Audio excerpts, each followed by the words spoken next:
Baiklah sobat, saudara sekalian, kali ini saya menyapa Anda kembali ya.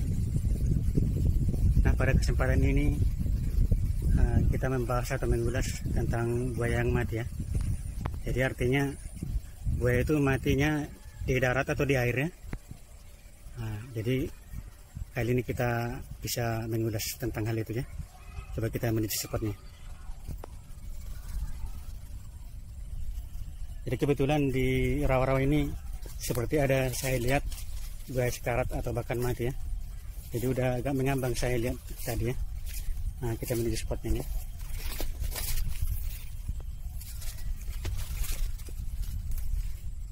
Agak terjal juga turun ke bawah ini.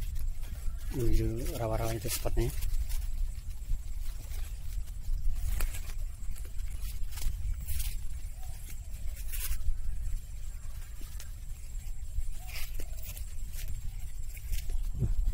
Itu kawan rawa-rawanya ke lokasinya.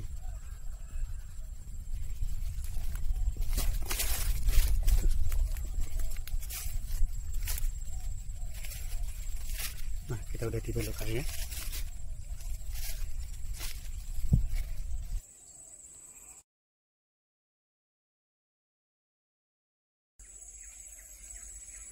Nah, inilah kawan pinggiran rawa-rawa ini ya. Nah, jadi itu ada penampakannya kayak buaya sekarat atau itu bahkan udah mati itu kayaknya, udah ngambang ya. Beda kalau masih hidup ya. Kalau misalnya hidup relatif kepalanya aja nampak kelihatan di permukaan air ya.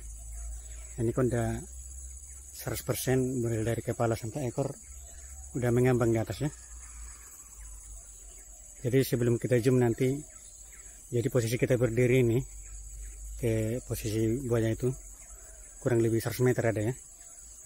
Nah, coba kita zoom ya.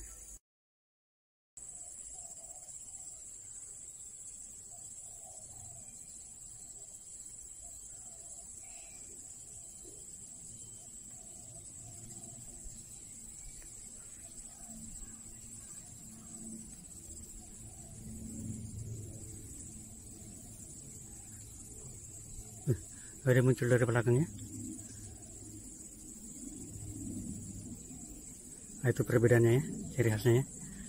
Yang mati itu langsung ngambang ya atau terapung ya. Nah, jadi posisi yang hidup itu kan berenang dia, cuma kepalanya yang di atas permukaan air nampak ya.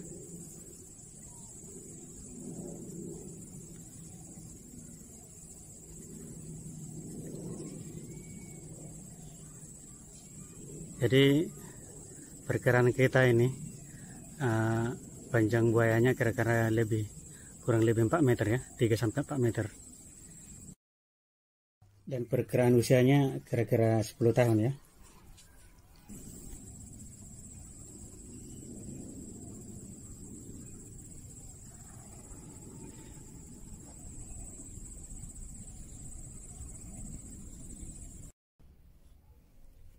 Nah kawan,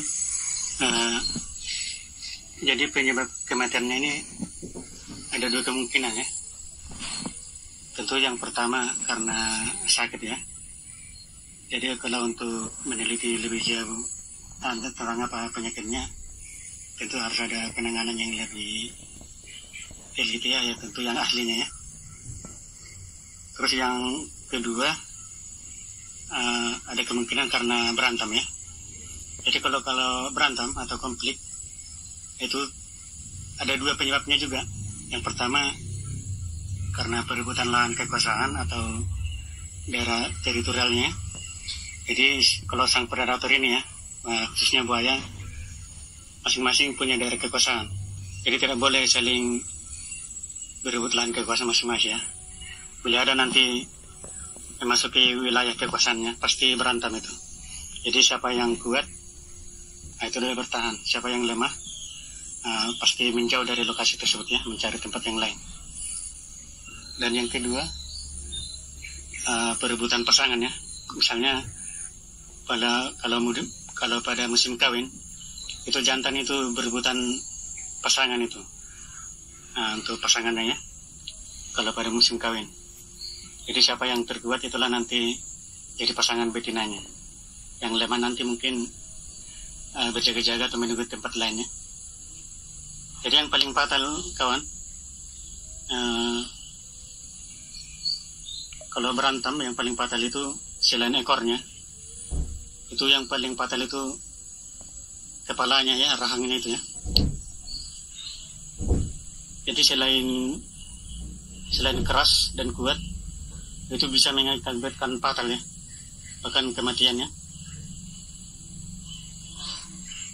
Jadi sekali dipukul rahangnya itu bisa menyebabkan pingsan. Jadi kalau istilah dalam hewan itu sejenis tremor namanya ya. Jadi kalau memang kalau dipukul pakai rahangnya yang keras dan kuat, tidak serta-merta langsung mati ya. Misalnya pingsan duluan, nanti 2 atau 3 hari baru nanti mati ya.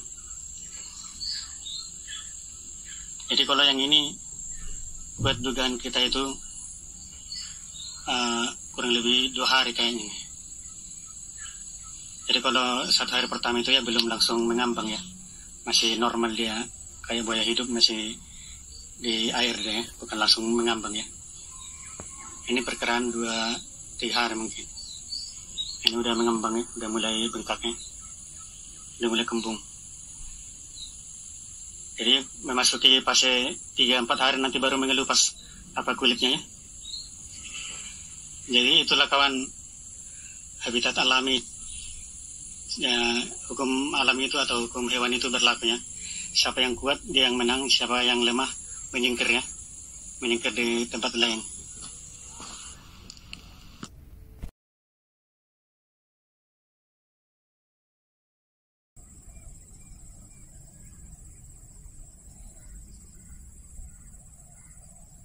Nah kawan, inilah salah satu tepi atau pinggiran rawa-rawa itu ya. Ada sikungan atau kubangan naik turun buaya itu ke air atau sebaliknya ke darat. Oke lah kawan, cukup sekian informasi yang dapat berikan ya. Terima kasih, semoga bermanfaat.